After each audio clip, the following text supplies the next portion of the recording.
so we have a very busy voting day as well, but in parallel we have this session. So we start with the adoption of the agenda. I guess there is no issue. We move to the change announcements, nothing special beyond remote participation. On the reporting back on trilogues, just a few words to share the fact that we started the POPs trilogue, and the next trilogue is foreseen for May 31st. And as well on CSRD, we are heading quite well, and we have a trilogue on Wednesday. That might be the final one, or the final one will be beginning of June. Then we move to agenda item number 4, and we will have today an exchange of views with the Commission and with ECH regarding the PFAS regulation in the context of the upcoming proposals to amend REACH and CLP regulations. So quite extensive and very sensitive. We know that the chemical agenda will be very hard on the ENVI table for the next semester. So we move first to the Commission and then to ECH. You have as a whole 15 minutes. You are free, so please try to stick to 5 minutes each. And I guess we start with you, Patrick Scheld. Thank you very much, President. And it's a real pleasure for me to be here for the first time in the DG ENVI committee following my appointment last autumn as Deputy Director General in DG Environment, and looking forward very much to working with the committee in the months ahead. Very happy to have me also Christian Schreiber from DG GROW, the responsible director for the chemicals file, and Peter van der Zandt from ECH.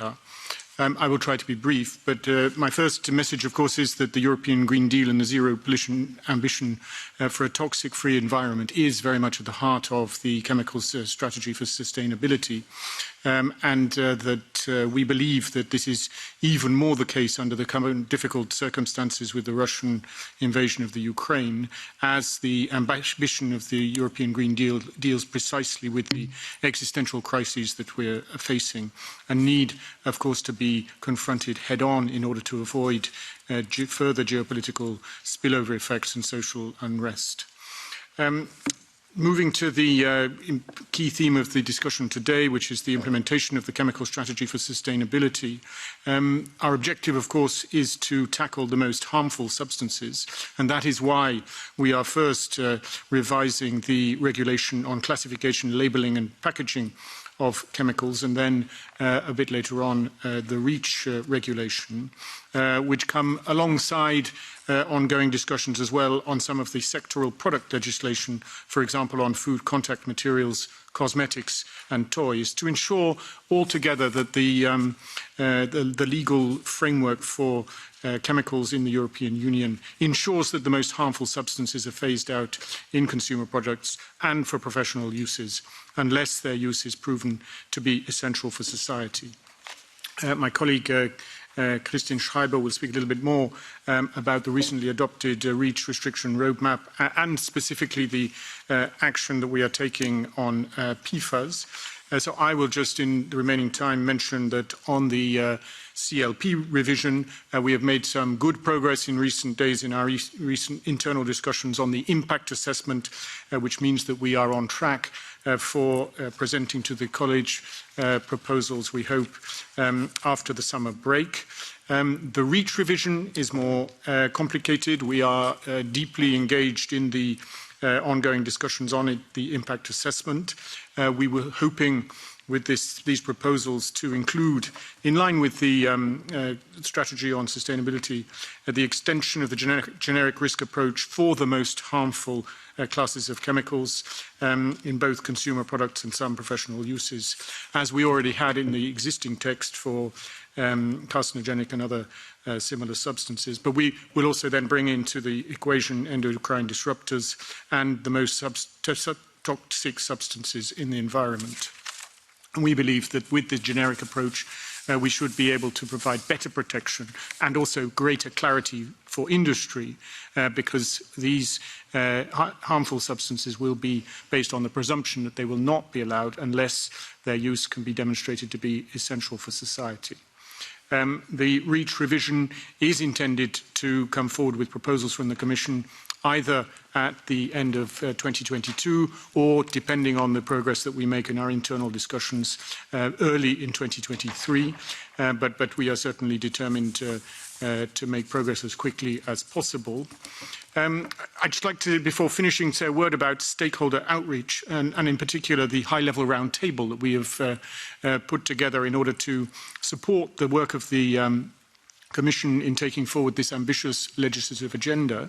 This is a high-level group bringing together representatives of industry, civil society, academia, as well as international organizations and member state representatives in order to accompany the work that we are developing and make sure that we are we have the best available evidence base for the work that we're doing, but also a good understanding of how the ideas that we're developing resonate in the broader stakeholder communities. And we're very grateful for members of the high-level roundtable also for the work that they are doing as sort of ambassadors for change in the outreach to the wider community. And I mention it in particular because we have the next meeting of the high-level roundtable already this week. We already have from the roundtable a very useful report on enforcement from the previous work. And a second report will be examined at the meeting this week on research and innovation and the principle of safe and sustainable by design. I would also say that it's a great place for us to draw on some of the inputs that we receive from the community. I mentioned in passing a very useful analysis of costs produced earlier in the year by the CEFIC group representing the chemicals industry, looking at what the potential consequences for the generic risk approach could be in the sector. Although I would say that that analysis was inevitably somewhat broad brush, since it was not able to reflect in any detail or in a specific way the policy options that the Commission is currently analysing for the impact assessment.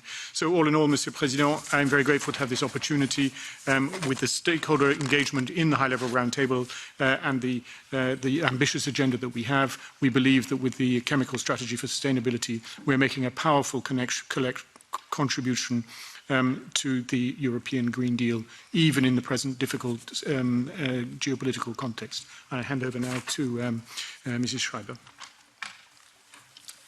Yes, thank you. Let me follow up. I mean, Patrick already mentioned the major proposals we are preparing on CLP and REACH. I think, important to flag on the generic approach to risk assessment, it's really crucial that we significantly speed up the substitution of the most harmful chemicals. And you refer to it particularly in consumer and professional products. And to do so, we actually need to extend the Commission's mandate to introduce its generic restrictions and plan the implementation in a similar way as we had done in the restrictions roadmap, which you have seen, which was published in April. We also need to reform the authorization and restriction processes because they have to become more efficient and fit for the high ambitions which we have now with the chemical strategy. So here we need to recognize that the current level of micromanagement and REACH authorizations cannot be maintained. And we are therefore promoting broader derogations which will apply to all companies for particular use rather than dealing with authorizations on an applicant-by-applicant basis. And let me just lay on the restrictions roadmap. We have been working on the implementations of the initiatives which were identified there. And in particular, we have recently launched the inter-service consultation for a restriction on microplastics, which I think has been long awaited. And once we get the relevant ECHA opinions, we also plan to swiftly proceed with the planned broad restrictions of PFAS substances. First in firefighting foams and later a broader restriction, which is currently being prepared by 5 member states. So here Peter van der Zand from ECHA will let you more about the state of play. And let me also say that in order to achieve the substitution as fast as possible and also to make sure that this innovation actually happens in Europe, we need to give the necessary investment certainty for the concerned industry. And that's why all these plans are embedded in a so-called transition pathway towards safe and sustainable chemicals, in order to make sure that we have the overall holistic approach to this endeavor.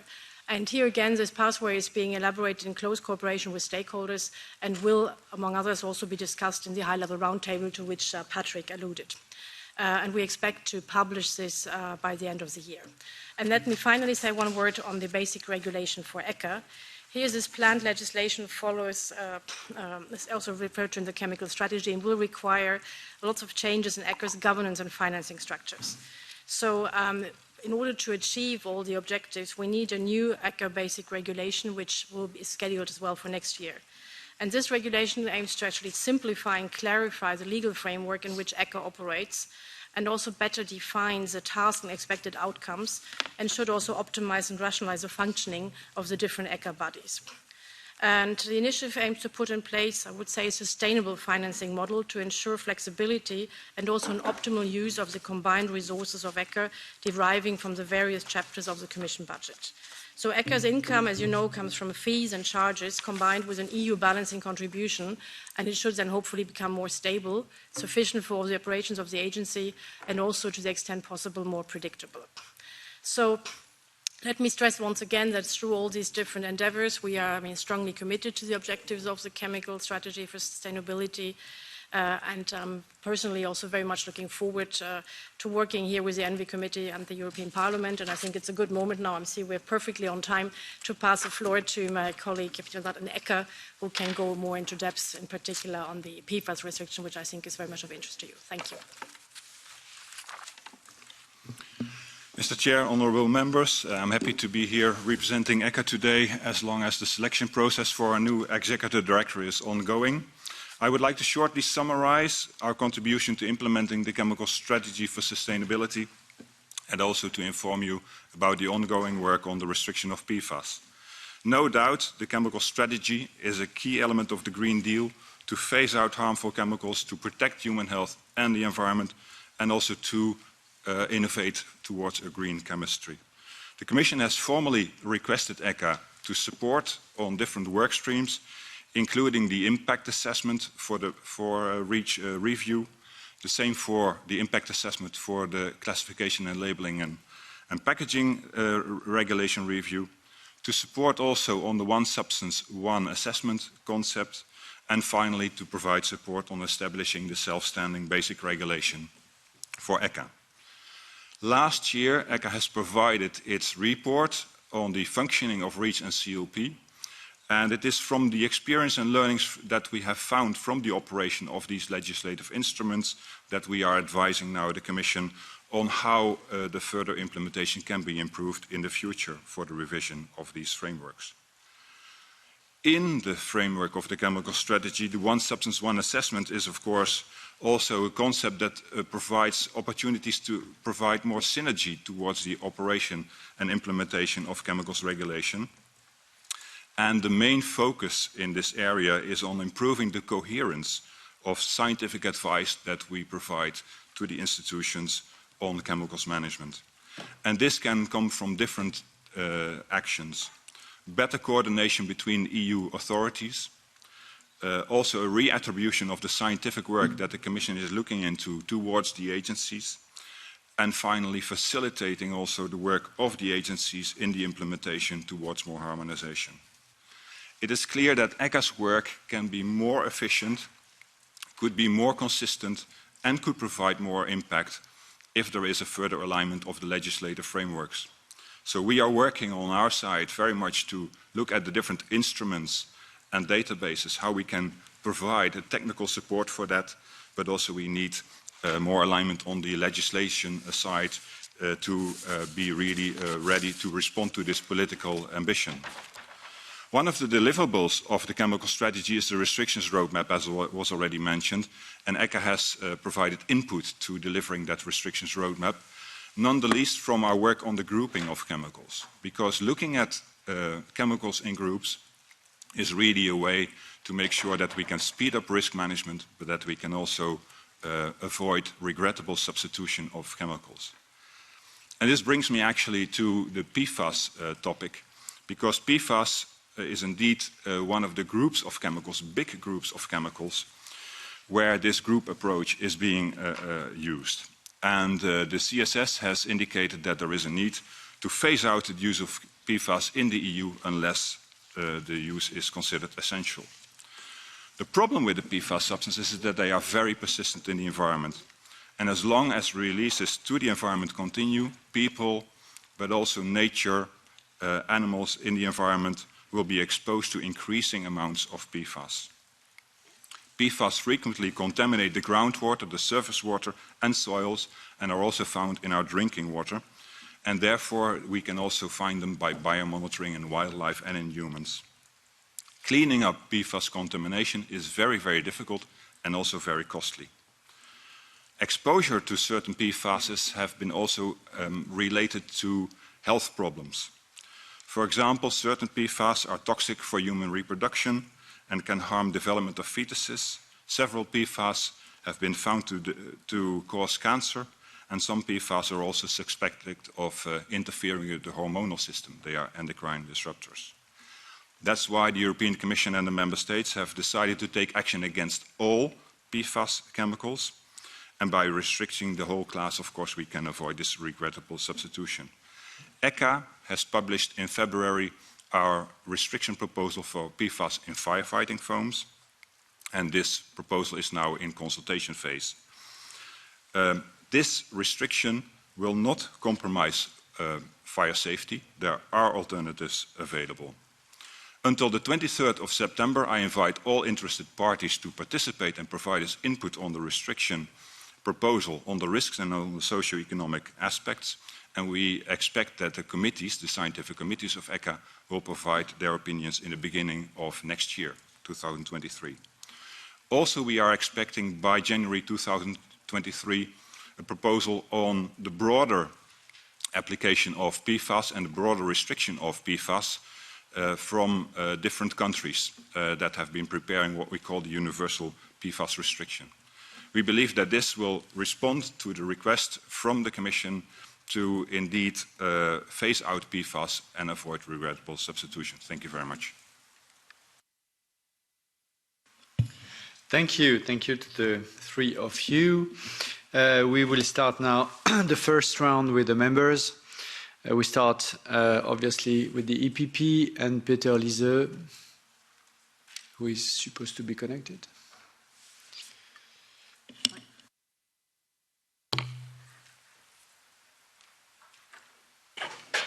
Sorry, Chair, there has been a misunderstanding. Normally, Maria Spiraki should speak on behalf of the EPP, but she's not yet ready. So to make it less complicated, I will say a few words and Maria can come in the second round. So thank you for this presentation and the important information. I think it's a good idea to have broader derogations and not to be so specific, because these are sometimes SMEs that have to deal with the applications, and if you have a broader approach, not every company has to do the work. We have to act. These substances are persistent and can create problems for health. So in general, I think it's good.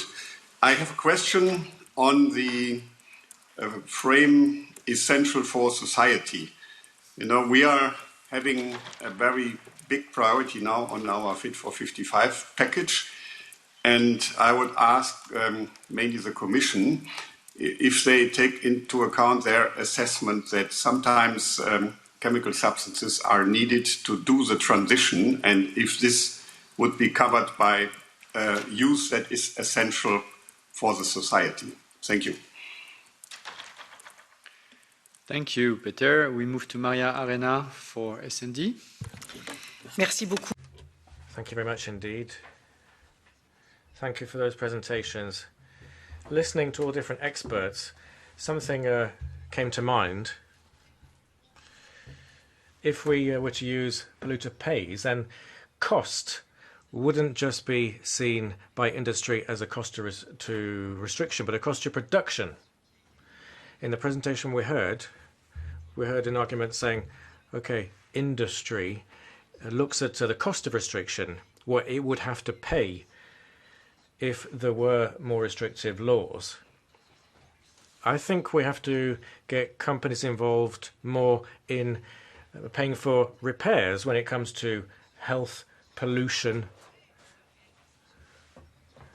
I think it's very difficult for the public sector to really evaluate what the cost is. And the impression we have is that industries look at non-production, whereas the public looks at the cost of repairing the damage done.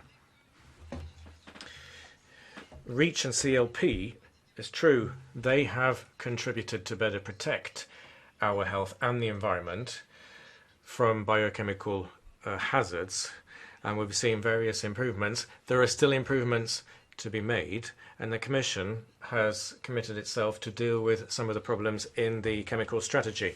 I have various questions. Some have already been raised by experts when it came to timing, but pollution, environmental pollution by these PFAS, we see this increasing and becoming ever more dangerous. The restrictions thereon, and you said this at the beginning, we should be able to eliminate all non-essential usages of the PFAS. But DG Envy, we've heard from them that the PFAS restrictions won't have anything to do with essential usage as a definition in it, the restrictions. So, Commission, question to you. In PFAS restrictions, will you have non-essential usage restrictions therein, as you committed to doing? On REACH and CLP, apparently there'll be one priority over time in CLP and another in REACH. Don't have very much information on the form that these reviews will take. Will it be co-decision or will it be comitology? Lots of rumours out there, has to be said, but the EP does have to play its role as co-legislator in these reviews. Then finally, the roadmap, the restriction roadmap, we've had a recent publication, i.e. banning concerning elements by 2030. That's going to be a key tool. But what about the implementation of that roadmap? If you look at the deadlines and for these group restrictions to be brought in, will that allow us for all of that to be implemented in the deadlines set? Renew? Thank you, Pascal, and welcome to our guests. I'm really happy that our honourable guest from ECHA paid us a visit to Brussels. I think that we are all impatiently waiting to know who will be the next head of the agency and will help us to translate the vision for safe and sustainable chemicals into reality. Now, recently the Commission published the already mentioned roadmap for restriction of targeted substances, and Vice President Timmermans promised that action will be taken during the mandate of this Commission. And actually, even having talked to the industry, the users of chemicals are highly welcoming the roadmap because it gives them kind of a list of chemicals to look at and start substituting. Nevertheless, the roadmap itself is not a guarantee of an extension of generic approach and of a swift increase of the protection levels. What I think we need is a commitment in regards of timing for delivery of each restriction plan and an allocation of resources. Really, without having sufficient resources in ECHA, it's not going to happen.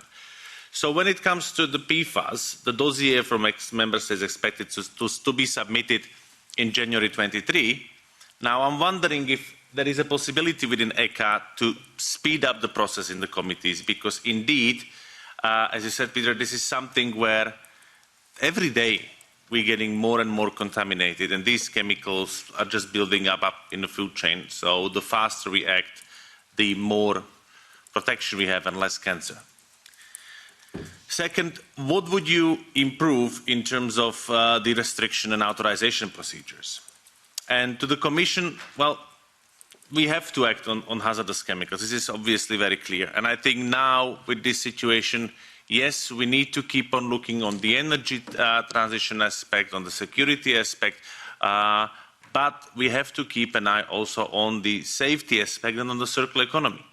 And I think it's important to have all the criteria together, because if we split them, we might venture and invest, companies might invest into false substitute that will create even more problems. So I think we need to keep an eye on both. But Can you therefore guarantee that the Commission and your DGs are really standing behind the level of ambition as it was expressed in the CSS, and that it's translated into the REACH reform?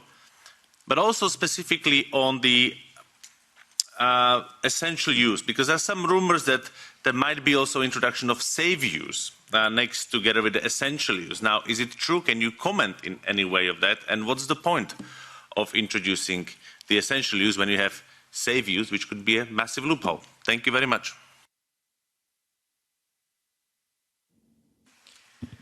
Thank you. We move to the Greens. Jutta Paulus. Thank you, Chair, and thank you for being here to Commission and ECHA. Martin has already asked some of the questions which I had jotted down, so I will just move to the ones there where I'm not sure whether they have been really asked. Can the Commission confirm that there is no delay foreseen at the moment, at least, concerning the REACH revision proposal, because it's expected in December 22, but we have seen numerous delays on Green Deal legislative actions, and therefore I would be very interested to know whether this is still on the list for December. And also Vice President Timmermans committed that action will be taken during the Commission's mandate on the restrictions roadmap. So I'm wondering when we will actually see the first mandates for restriction. And I would be very grateful for having more than just a year, but rather a bit more precise, because in the roadmap text it's only a year, but let's take the year 2024. For maybe some of us, it would be interesting to know whether we see it in January or whether it will be on the next mandate of the Parliament and also of the Commission. Concerning the PFAS, I was attending part of the HBM4EU conference, which took place a couple of weeks ago, where we have seen that PFAS were already present in children's blood, and I was wondering what kind of action is the Commission planning to take in order to find out more about the current level of pollution in humans, but also in the environment. There's a lot of things we still do not know. We have seen several sites all over the EU where there is PFAS contamination of soil and also of groundwater and surface water. Is there a special program being planned in order to find out more about the contamination, and are there funds being attributed to the remediation of these sites, as there is a lot of drinking water of Europeans being in danger? Thank you. Thank you. Before moving to the next speaker, I will formally open the Catch the Eye session, so put your name on the list, either in the room or electronically. Then we move to ID. There is no speaker for ID, so we move to ECR. We are supposed to have Pietro Fiocchi, but he's late. So we move to the left, and Anja Hazekamp.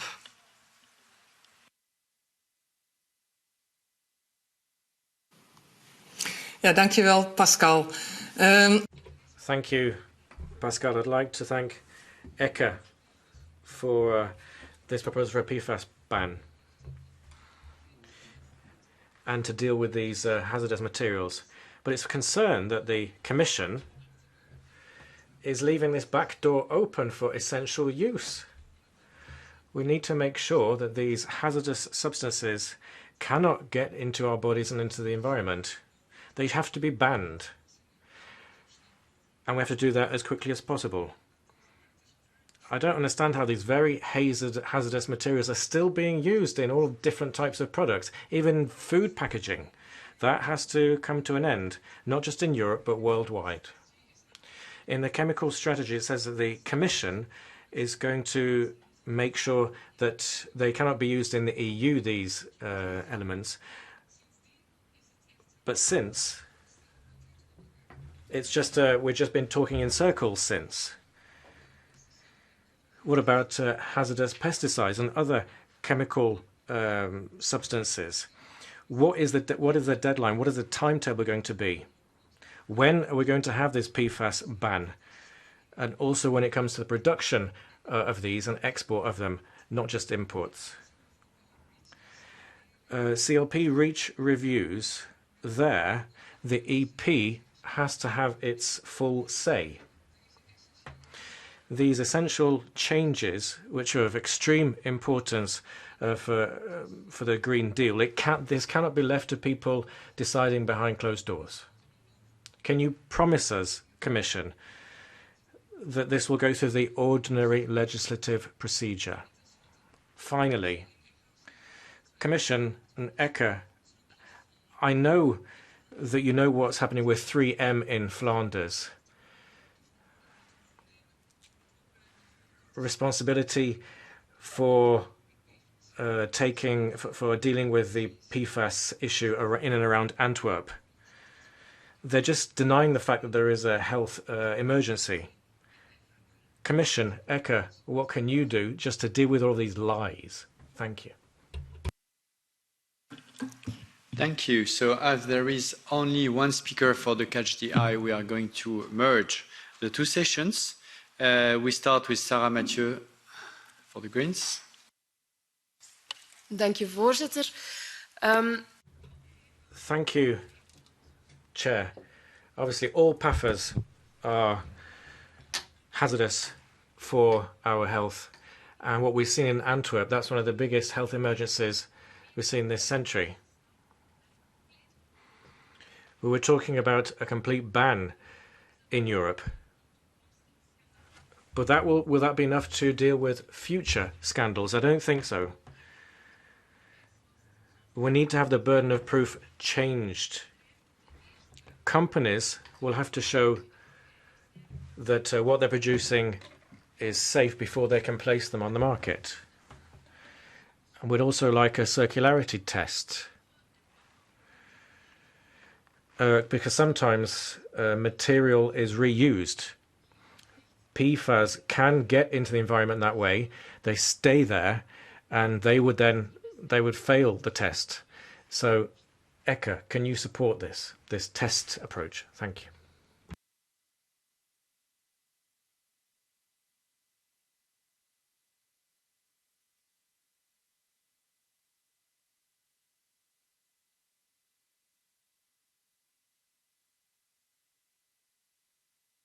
Okay, so we try to reach Pietro Fiocchi for ECR, and also a message to Peter Liese, Maria Spiraki for EPP is not connected. If you want to have one additional voice from the EPP, it's right now. No. Okay, so we move now to the answers to the question. So the three of you, up to you to decide on the order. Well, thank you very much, President, and thanks to the honourable members for the thought-provoking and very constructive questions, which I think are extremely valuable in the context of this discussion. And I think that today's debate indeed shows the strong commitment of the Commission to have a full and open discussion with the relevant committees and instances of the European Parliament on the important issues raised by the revision of the CLP and REACH. And of course, when the Commission comes forward with the implementing legal texts to take this forward, we will be based clearly on our treaty prerogatives.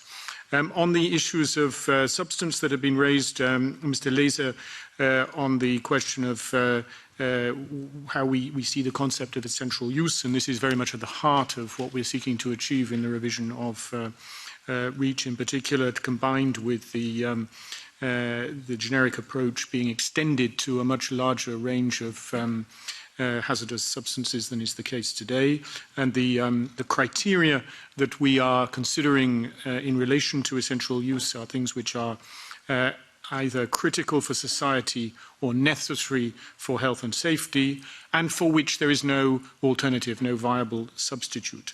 So those are the broad terms in which we are conducting this discussion. And we had a very productive workshop a few weeks ago where over 600 participants were able to, from across the spectrum of the stakeholder community, to take us further into these topics. I strongly agree with Mrs. Arena's point about the need for our work in this area, not only to look at the potential costs and consequences for the industry, recognizing, of course, that we have a strong interest in maintaining smooth functioning of the internal market and a strong and competitive chemicals industry in the European Union. But it is indeed the challenge that sometimes the potential negative impacts in terms of health, public health and the environment are more difficult to quantify, but are nevertheless a vital part of the overall assessment of the cost-benefit of what we're trying to achieve. And so the emphasis that she puts on the cost of repairing the damage from the uncontrolled use of hazardous chemicals is extremely well made. And maybe I wasn't clear in my reference to the PFAS specifically. It was not that I do not see the essential use concept being a part of our future policy in this area. It's just that we do not yet have PFAS within the general approach and therefore not yet subject to this concept of essential use. On Mr. Heusig's questions, I mean, certainly I am ready to confirm that the Commission remains committed to achieving a high level of ambition in the implementation of the Chemical Strategy for Sustainability, and the point that he makes about the need for the authorization procedures to take a sort of broad context, including on issues like circularity, is also well made. The issue of safe use is a concept which already, I think, figures in some of our thematic and horizontal legislation, but certainly is not a pretext for diminishing the level of protection for the public health and environmental consequences of the uncontrolled use of hazardous substances, for which the context of essential use is extremely important. Mrs. Paulus asked her questions about the timing of our adoption of the REACH regulation, and I confirm that the date that we have in our mind at the moment is December 2022, but as she also rightly says, our experience is that sometimes the internal discussions, and in particular the preparation of our impact assessment, which needs to draw on many inputs from consultants and others, can take a little bit more time. And so I do not exclude that we push back into the beginning of 2023. But I think that I mean, when the political objective remains very clearly that the Commission, under the present mandate, should certainly put forward proposals in good time for their deliberation in the interinstitutional process. I just take advantage also of the question that she raised on the monitoring of the potential effects on humans of some of the hazardous chemicals that we're discussing. I'm just happy to mention the result of a recent Horizon 2020 research and innovation program, specifically on human biomonitoring, which was published in April of this year, the HBM4EU project, which has indeed produced a lot of very valuable data and information on chemical occurrences in humans at a Europe-wide scale, and in particular on exposure to phthalates, PFAS, bisphenols, flame retardants, and lead, which were found in many parts of the population, which I think clearly confirms the need to ban these substances from consumer goods. So I think that's many of the questions. Perhaps just on Mrs. Hassenkamp's question, I understood about also the question of banning exports of substances that are banned within the European Union. That is something to which we are committed in the strategy, and we are presently considering what would be the best legal vehicle to take that forward. I think I've answered some of the questions, but the questions in particular on PFAS more specifically and on the roadmap, I hand to Kirsten and anything else, of course. Thanks. Yes, thank you. I mean, I would like to come back on the question by Mrs. Paulus, but also others, on how we are actually going to sort of implement the roadmap. Will there be delays?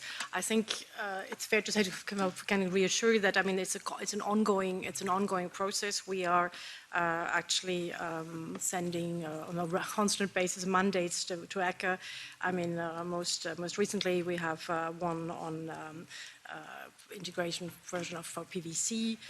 We have the famous microplastics one, which is close to adoption one. We have one on medium chain chlorinated paraffin. So I think it's a constant process. And as I explained, we have, I think what was important, what we wanted to show, that we have this roadmap, which clearly spelled out calendar, which stretches indeed all the way until 2030, but based on priorities, on where the most immediate need for action is, that we actually have a clear perspective on this. So I think that's important to underline. I would also like to come back on the point, which I think was quite important, which Peter Liese made on the point that chemicals needed for the overall transition.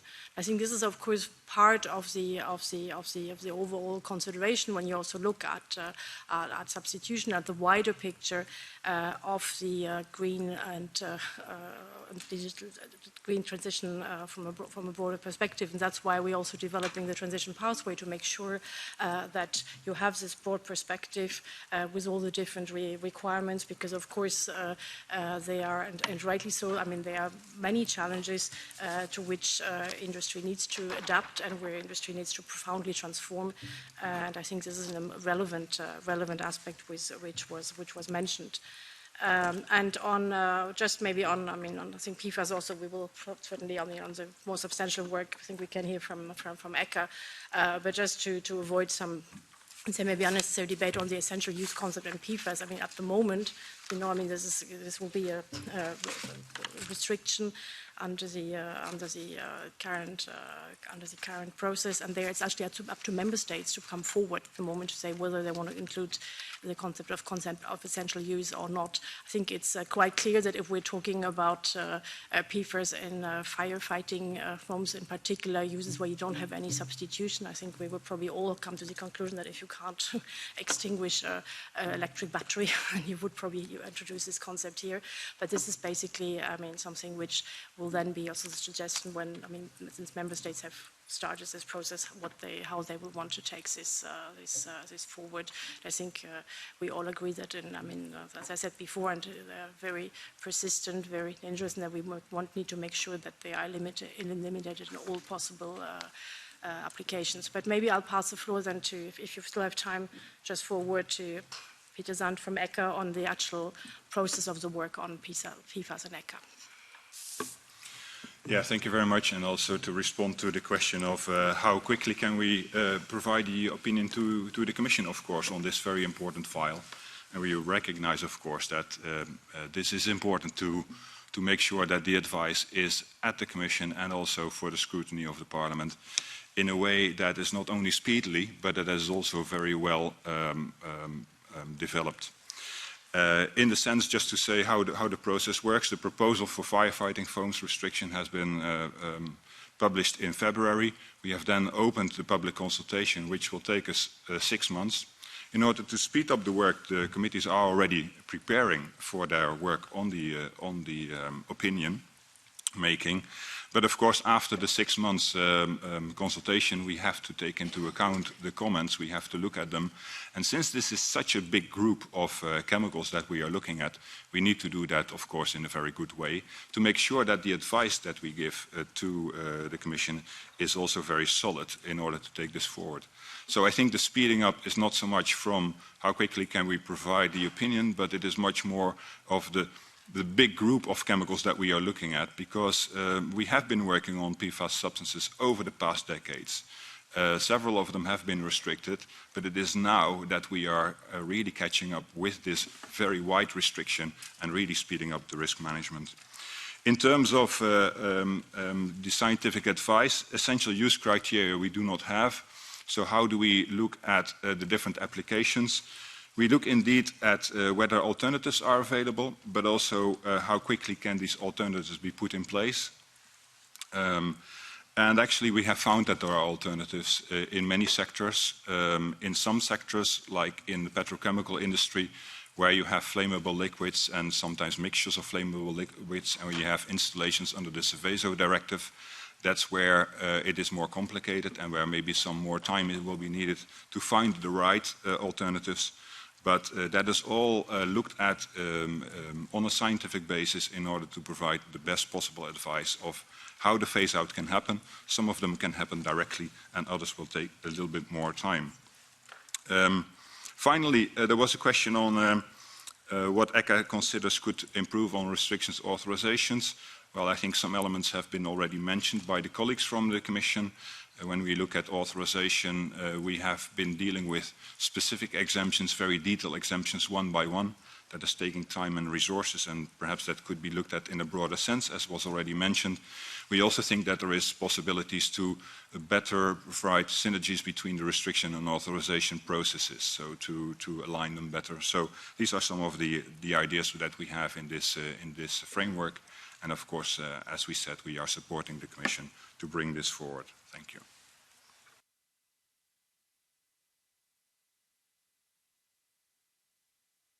Thank you to the three of you. So we are now at the end of this first exchange of views, and of course, it's the start of a long travel together. Thank you for that, and we make a very short break before moving to the next agenda item for you to leave the room.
Okay, please, colleagues.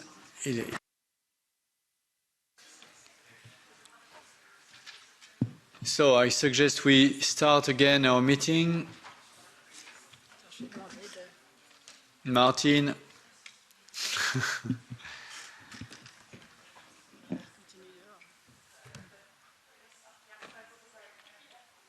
Thank you. Thank you. So we move to the second topic for this afternoon, which is the exchange of views with the Commission in view of the 75th World Health Assembly that will take place in coming days in Geneva. So we start with the Commission, and then the members, please put your name on the catch the eye if you want to have the floor. So we start with Stefan Schreck for DG Santé from the Commission. Yes, thank you very much and good afternoon. Honourable members, thank you for the invitation, and let me just apologise on behalf of John Ryan, our Deputy Director General, who would have liked to be here and regrets that he cannot. So I'm going to inform you about the 75th session of the World Health Assembly, which will take place next week in Geneva. And as always, the main objective is to consider and adopt resolutions and decisions either prepared by the last Executive Board, which took place in January, or submitted to the Secretariat since the Executive Board meeting. Then the French presidency of the EU will read out 11 statements on behalf of the European Union and its member states on key agenda items. And we understand that there will also be an EP delegation going to Geneva, which will certainly underline the importance of the World Health Assembly for the European Union. Now, regular coordination meetings and consultations before and during the Assembly have been and will be ensuring close coordination between EU and Member States and the services of the Commission in developing those joint statements. The Assembly will actually address 28 agenda items with more than 50 sub-items. I will not be able to cover all of these points in detail. There are several agenda items related to pandemic and health emergency prevention, preparedness and response, as well as strengthening of WHO. I will give a more detailed overview on them, and the other items I'll mention only very briefly. Please also note that for several agenda items, informal consultations among WHO member states and the development of the position of the EU and the 27 member states is still ongoing and is likely to finish just before the beginning of the Assembly next week. And then what I should also mention is that there is the intergovernmental negotiating body that was set up to be in charge of drafting and negotiating the new pandemic agreement. And it is requested to submit this progress report to the 76th World Health Assembly in 2023. And agenda items strictly related to the work on the new pandemic agreement will therefore not be on the agenda of this year's World Health Assembly. So let me go to the first important topic. The Assembly is expected to welcome the report of the Working Group on Strengthening WHO Preparedness and Response to Health Emergencies, which includes recommendations to the Health Assembly and an embedded draft decision on the onward process for the amendments of the International Health Regulation to be adopted by the 75th Assembly. With its report, the working group is actually fulfilling the mandate given to it by last year's Assembly. Based on the recommendations of independent review panels and committees, and on a survey whereby input from member states, non-state actors and other relevant stakeholders were collected, on 131 recommendations, the report highlights as priority areas the following areas. Leadership and governance is the first, that needs strengthening. A whole of government and whole of society approach is crucial to achieve this objective. Then equity, both as a principle and outcome, is critically important in prevention, preparedness and response to health emergencies, including with respect to capacity building, equitable and timely access to and distribution of medical countermeasures, and addressing associated barriers. Systems and tools need to be built and strengthened to help prevent and prepare for future health emergencies and address them more effectively when they do arise. Such tools are, for example, strengthening the international health regulations of 2005, and application of a One Health approach in the global framework as well. And then, of course, finance. There is a need to provide support for collective investment in global, regional, and national health emergency prevention, preparedness, and response, including adequate and sustainable financing for WHO. The embedded draft decision on the way forward for amendments of the international health regulations proposes, among others, an extension of the working group with a revised mandate and name to continue the work on the amendments in view of their adoption at the 77th Assembly in 2024. The draft decision also invites the WHO Director General to convene an international health regulations review committee to provide expertise to the members of WHO on the proposed amendments. This decision should be adopted together with the amendments to Article 59 and other related articles of the International Health Regulations. The objective of the proposed amendments is to shorten the period necessary to further amend the provisions of the International Health Regulations, notably by reducing the period for their entry into force from 24 to 12 months. However, consensus has not yet been reached on these changes. Therefore, an informal negotiating session led by the United States, which is the country that started the amendment process, is planned this week. And we understand there will be a meeting tomorrow, the next one. As a second important agenda point, I would like to mention the work of the World Health Assembly related to Ukraine. The Assembly will discuss, under the agenda point WHO's work in health emergency, the draft resolution Health Emergency in Ukraine and neighboring countries stemming from the Russian Federation's aggression, and the related report on the health emergency situation in Ukraine. That will be based on the resolution adopted by the special session of the WHO Regional Committee for Europe on 10th of May. The EU will continue working with Ukraine and like-minded countries on the draft resolution to be submitted to the 75th World Health Assembly, aiming for the fine balance here between a strong response to the Russian aggression and also maximum support from the wider WHO membership. On WHO budgetary matters, it is important to mention that the Working Group on Sustainable Financing reached compromise to strengthen WHO financially in its 7th meeting that took place end of April. The final recommendations of the Working Group will be submitted for formal adoption by the World Health Assembly. As follows, The World Health Assembly will request the WHO Secretariat to develop budget proposals through the regular budget cycle for an increase of assessed contributions. Those are the membership fee for WHO, to reach an aspirational level of plus 50% compared to the 22-23 biennium by the biennium 28-29. And further, it will recommend the establishment of an agile member states task group on concurrently strengthening the WHO governance for transparency, efficiency, accountability, and compliance. The first step is to increase the assessed contributions by 20% in the budget proposal for 24-25. In considering further proposals for increases, WHO member states will assess progress towards the implementation of WHO reforms that are within the remit of the Secretariat. Another important item to mention is that the World Health Assembly is set to elect Dr. Tedros Adhanom Ghebreyesus as Director General for the next 5 years, based on his nomination by the Executive Board in January. On management and governance, among others, the prevention of sexual exploitation, abuse and harassment, and the involvement of non-state actors in WHO work will also be discussed.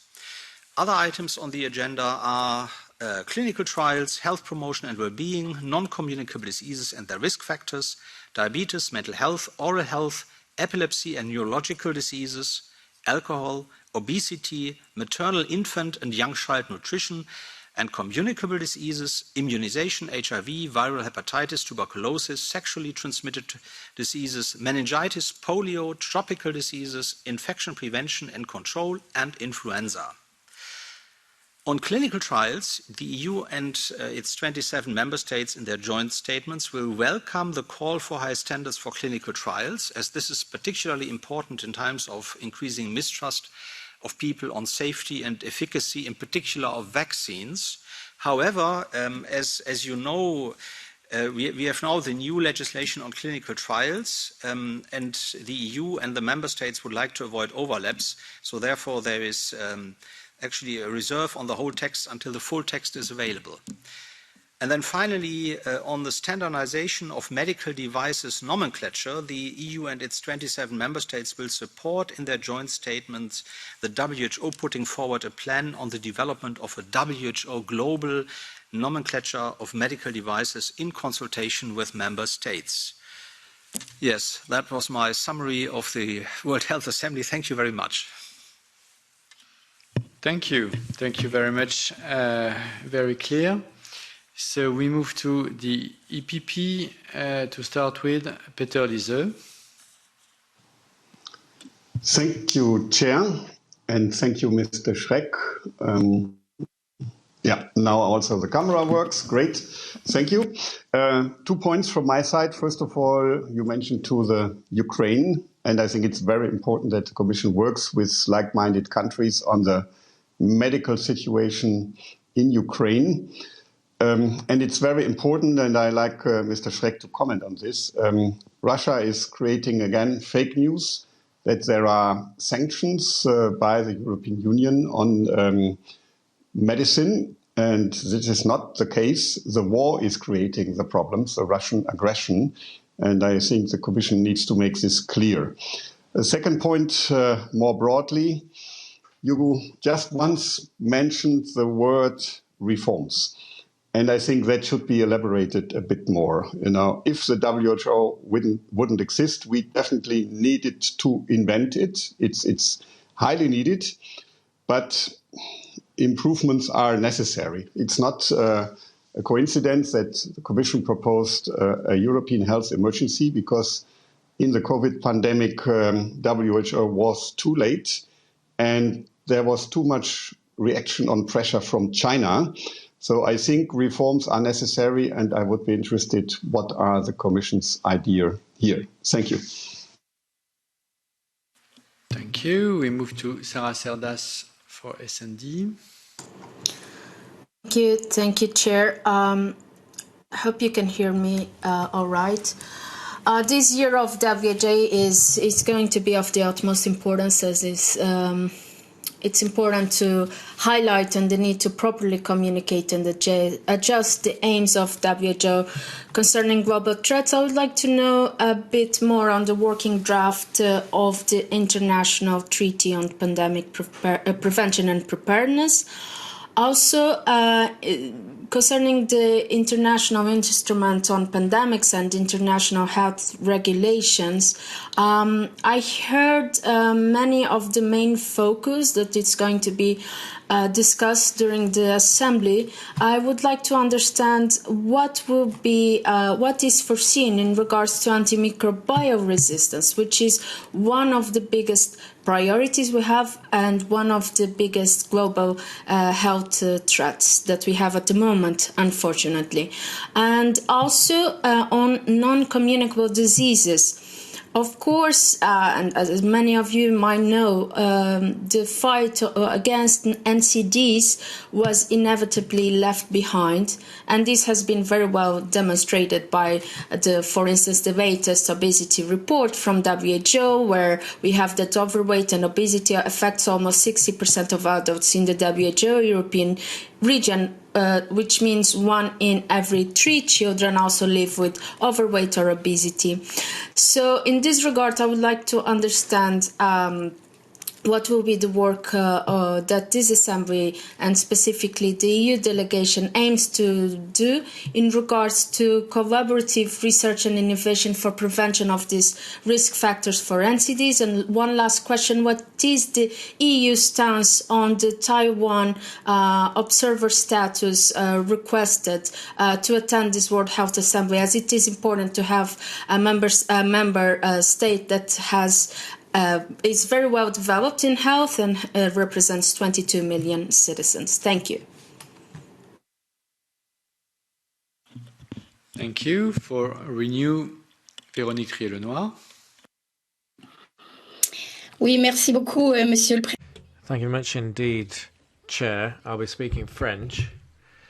Well, lots of questions have been thrown up in this meeting. Lots of questions have already been put by Mr. Serdash and Mr. Lisa. But one that hasn't been raised thus far is, what about environmental health?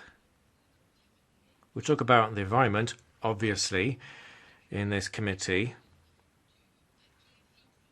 especially when it comes to the Fit for 55 package. We look at the environmental risks for health, responsible for 15% of fatalities, 1.4 million deaths in Europe per year.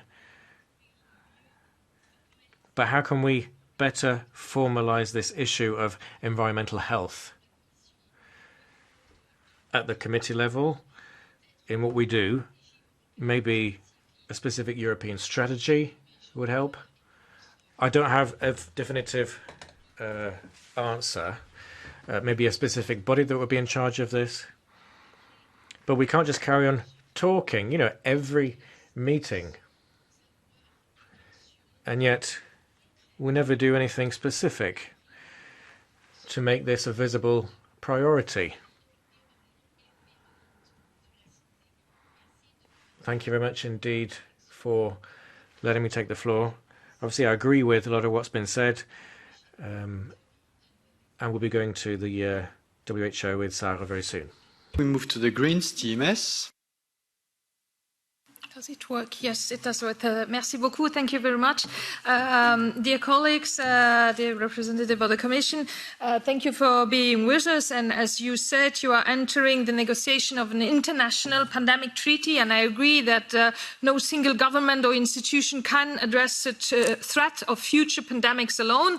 The international community needs to be much better prepared and be aligned in responding to possible future pandemics. I would like to address you several questions, even if there were already quite somehow mentions by my colleagues regarding the outcomes of these treaties. So first of all, during its negotiation, will the Commission ensure that civil society is represented and will also be part of the treaty?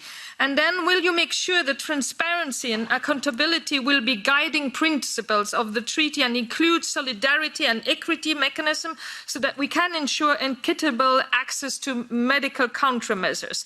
And then Sarah Serdat mentioned it already, the treaty should also address antimicrobial resistance, this silent pandemic that we have there. So will the Commission ensure that the treaty includes specific AMR measures such as setting target and performance indicators and supporting countries to develop and implement national AMR action plans? These measures should be prevention focused and driven by, and it was said by my colleague also, Véronique Trier-Lenoir, One Health approach. And then speaking about One Health, we have witnessed many epidemics caused by viruses that originated in animals and developed into a worldwide pandemic. During its negotiation, and that's my last question, will the Commission address the worldwide loss of ecosystems and biodiversity and include countermeasures into the treaty? Thank you very much. Thank you. For ID, we have Silvia Sardone, but she's not in the system. So we move to Joanna Kopczynska for ECR. Dziękuję, panie przewodniczący. Głównym zadaniem... Well, thank you very much, Chair. The main objective of the WHO Assembly will be to draw up policy for the next years and decades.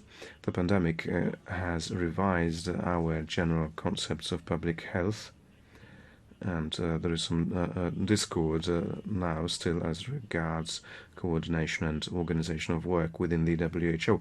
But nonetheless, we should all agree upon a change of paradigm as regards health protection.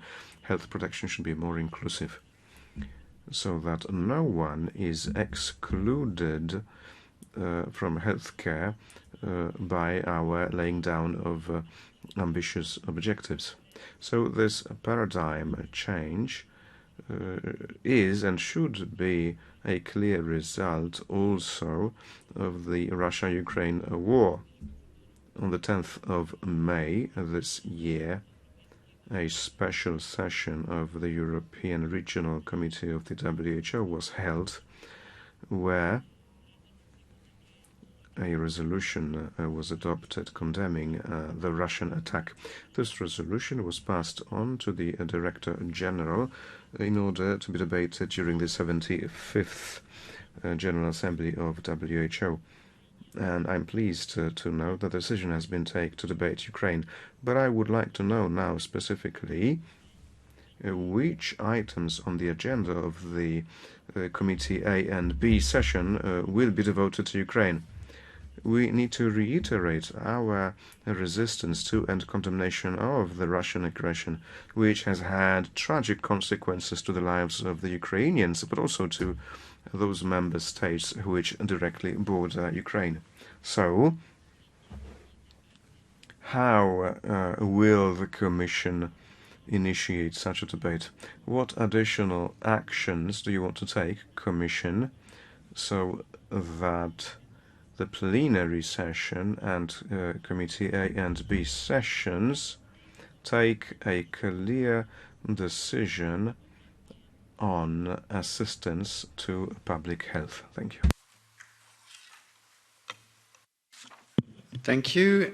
We move to Anja Hazekamp for the left. Ja, hartelijk dank.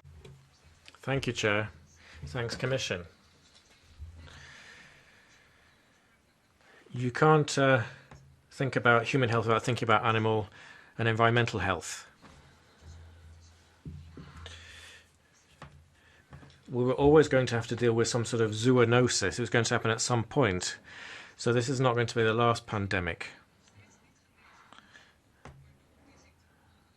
But we've not yet dealt with a taboo as to how this pandemic came about, the sick way that humans deal with animals.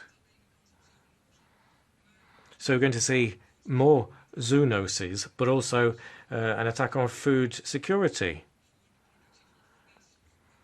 When you look at the production of eggs, dairy and meat, we see an increase in biodiversity, a loss of biodiversity. If we're having people, animals in such close proximity to people, that will always lead to problems. We see antimicrobial resistance as an issue. Animals can always move diseases from animals to people. Animal swine fever, African swine fever, for example. So the fur industry as well, holding animals in cages, all of the progress we've made there might lead to nothing if we don't carry on in that process. So we need the EU to do what it can when it comes to the overproduction and overconsumption of animal products in the West. In the Farm to Fork report, that's what the Commission has been asked to do. Commission, this subject, how are you going to bring this to the fore at the World Health Assembly? And if I may, Chair, one more question. Real approach when it comes to trafficking of wild animals, this is crucial. We need to do this if we want to stop future zoonoses. Commission, you'll have to deal with this at the WHO as well, and not just when it comes to CITES. And is that what will you be doing as well? Thank you. Thank you. Last but not least, Catherine Van Brent for the COVID committee. Thank you very much, Chair. Thank you very much, Chair, and thank you very much for inviting me to this discussion. You know, the COVID committee has a very large mandate and overlaps with the work of many committees, but especially with this one. So I hope for a very good and constructive working together, and this is, I think, a very good example instead of doing the discussions all over again.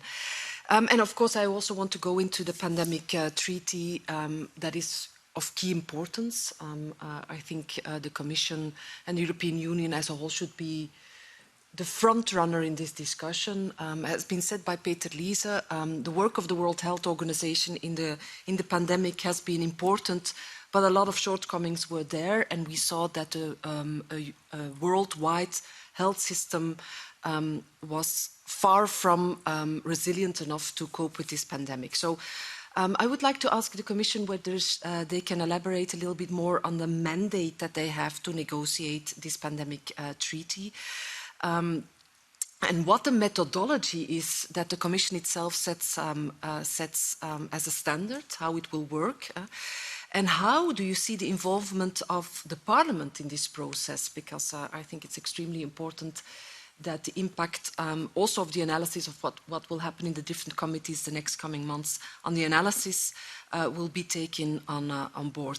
And my last question is with regard to one of the crucial, well, what should be one of the crucial goals of that pandemic treaty, that is the universal and equitable access of all the countries in the world to medical equipment and to vaccines. And how does the Commission see that evolving in the negotiations, and how hard will the Commission work for that purpose? Thank you very much.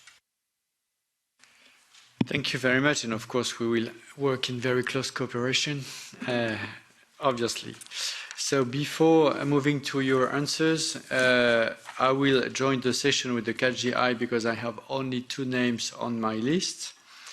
Michel Rivasi for the Greens and Margareta Della Pisa for ECR. So if you want to put your name, it's right now. So let's start with Michel Rivasi. Merci. Thank you, Chair. Similar to what Kathleen van Bremt said, I'm also part of the COVID committee. An international treaty on pandemics, that's what Charles Michel suggested. That was at the Paris Forum. That was last year. And he said that it would come into force next year. Commission, how are you taking part in those negotiations? Can we have the name of the people or the working party that deals with those negotiations? Who's negotiating for the Commission and the EU? And the European Parliament, is it involved in those negotiations? Commission, will you be publishing the draft treaty, the international agreements that are being discussed? Secondly, on advisory cabinets. McKinsey, for example, or Boston Consulting Group, they also work with the WHO, but also with Commission in France, Italy, Germany, and other EU states. Do they come up with recommendations when it comes to public health and how to manage pandemics? Commission, will you publishing all of that, all of what these companies have been giving you? We'll be publishing that for transparency reasons. Thank you. Move to Margareta Della Pisa for ECR. Muchas gracias. Thank you. Unfortunately, we can't hear what's coming in from Madame Della Pisa, so I'm afraid I can't interpret this. ¿Y qué hace Europa? Sí, ¿qué hace Europa? Le da carta blanca a Naciones Unidas. En este caso, a la... What we're doing here is we're giving a blank check to United Nations, asking for extra financing, more protagonism. But there is an international set of rules, i.e. to prevent pandemics, the pandemic that we've seen now for over 2 years. But we've not asked for any more responsibility, and we've not actually criticised ourselves. Mr. Tedros is still head of it. Now we're being asked for a new treaty, pandemic treaty. I think we should stop giving our competences over to international bodies, institutions. What we've seen over the past 2 years is that we've used anything in the pandemic to justify anything we want to do. Thank you. Thank you. So there is no other speaker, and we move back to the Commission. Stefan Schreck. Yes, thank you very much. That was really a lot of questions. I'm not sure that I can answer all of them, but we will, for those I didn't answer, we will be happy to answer afterwards in writing.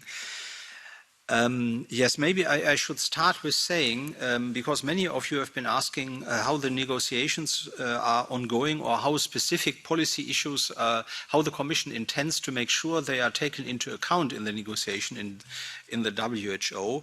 And of course, I think that I need to say that obviously the European Union is not a member of WHO, it's the EU member states, and that is of course reflected in all negotiations.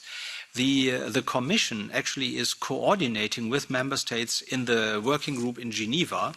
There we have the colleagues from DG Sant who are now in the EAS who lead that negotiation with member states. And I would like to say generally that, of course, what we try to do there is to ensure that the policy aims which have been agreed at EU level will also be translated into all the instruments of WHO wherever this applies. So what specific questions did you ask? For the medical situation in Ukraine, the Commission has actually already started with fighting disinformation that came from Russia or Russian hackers before the war in Ukraine started. It became already quite virulent when the COVID pandemic started in 2020. And I think we will simply continue with trying to counter and uncover all the disinformations that we are aware of that is actually distributed by actors which are allied with the Russian government. On the WHO reforms, indeed, we also consider the improvement of the working methods of WHO absolutely necessary, and we will always follow that in the consultations which we have with the EU member states before the EU position is actually agreed. And in that sense, line up with EU member states also in favor of such reforms and ensuring that indeed there is a link between the increase of the budget and the reforms. On AMR, as you know, AMR is certainly a key priority of the European Union, and one of the aims of the AMR action plan is actually to make the European Union a model region for the whole world, actually. And of course, here WHO is the right framework to translate this into real action. So on that, indeed, what we will try doing is to translate the established principles of the AMR action plan into the work also of WHO. On NCDs, there again, we have just started with the preparation of the Healthier Together action plan on non-communicable diseases that we hope will still be launched in June this year, and that establishes a completely new way of addressing non-communicable diseases in the European Union, and that, as far as WHO is concerned, will translate on the one hand, again, in trying to introduce the principles which we will agree in the European Union into the work of WHO, but also the other way around. We will also in the European Union actually use the expertise of WHO in the implementation of the Healthier Together plan. On the EU position on Taiwan in respect to the World Health Assembly, I'm not aware of any change in that position recently, but I can't tell you what exactly the position will be for this World Health Assembly this year. I'm sorry for that.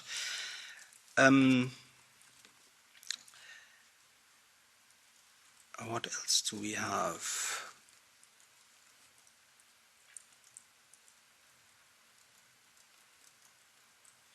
Yes, again, on environmental health, it's the same.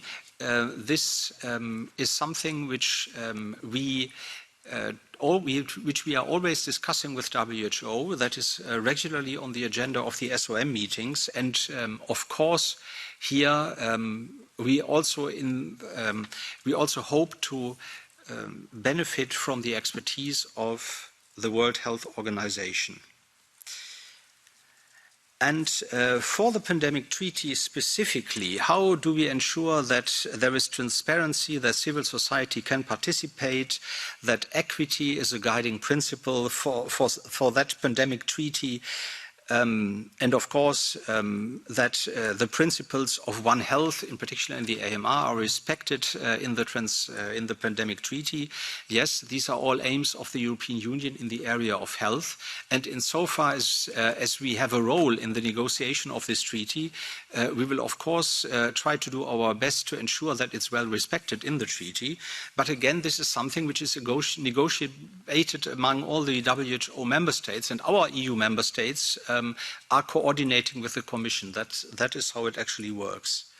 And we as Commission, we also try to stay in contact with you as Parliament so that we can actually put forward the view of basically the supranational institutions, if you so wish, including the views of the Parliament. And I'm sure that everybody in DG Santé and also Commissioner Kyprianou will always be happy to engage with Parliament on how best these principles are represented in the pandemic treaty. What else?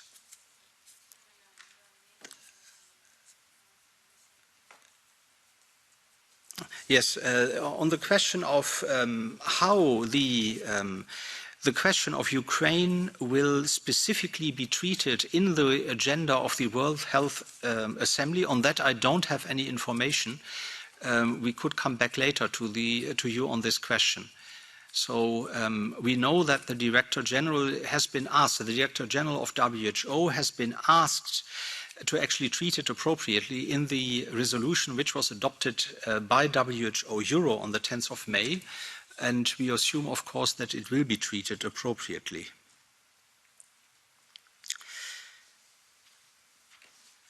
Yes, and on the question that this is not the last pandemic, indeed, we also believe that this will not be the last pandemic, and it is also clear that appropriate pandemic preparedness and response needs to be done at European level, but also at global level. And we have, as you know, put forward the Health Union proposals to ensure better preparedness at European level. And we hope very much that the key principles which are enshrined there will also be translated into comparable action at global level in the World Health Organization. So in other words, if, for example, we will increase the possibility within the EU for member states to help each other and for the ECDC to have health emergency teams that can help individual countries, that would be a good principle also to implement at global level, because there are many countries which are even less able than EU member states to help themselves.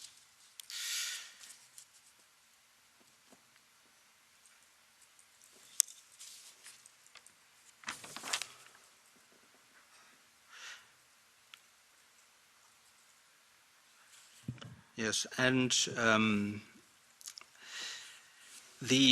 for the shortcomings of WHO, I think the shortcomings of WHO, which have been demonstrated by the COVID-19 pandemics, that is really the underlying reason why all these changes are made, why we are talking about amendments of the International Health Regulation and the potential new pandemic treaty. So I do actually think that all the players are aware that changes need to be done.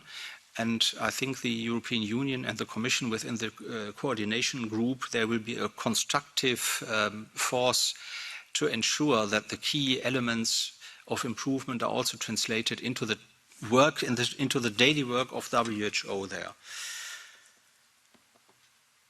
Yes, I think that's what I could say. Just maybe before concluding, there were a lot of questions on the pandemic treaty, not only on the process, but also on substance, on the strategy, and so on. So maybe you could elaborate a bit more on this specific issue.